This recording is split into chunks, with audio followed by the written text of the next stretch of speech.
கடவுளை நம் கண்முன்னே காட்டியது சினிமா. உலக நாடுகளை நம் கண்முன்னே கொண்டு நிறுத்தியது சினிமா.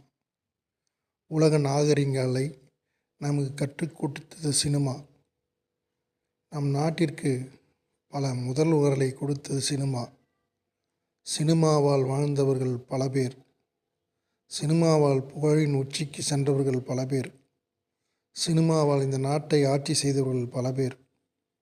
அவர்கள் யாரும் இந்த சினிமாவுக்காக எதுவும் செய்யவில்லை. சினிமாவில் அழிந்தவர்கள் சில பேர். அவர்கள் மட்டும் சினிமாவை நினைத்து கொண்டிருக்கிறார்கள். அதால் வாழ்ந்தவர்களும், அதால் வளர்ந்தவர்களும், அதால் உச்சத்திற்கு சென்றவர்களும் இந்த சினிமாவை பற்றி நினைப்பதுமில்லை, பார்ப்பதுமில்லை. அதனால் அதை நினைத்து பார்க்கவே இல்லை. முதல்வர்கள் ஆனார்கள். ஆனால் அவர்கள் இந்த சினிமாவுக்காக என்ன செய்தார்கள்?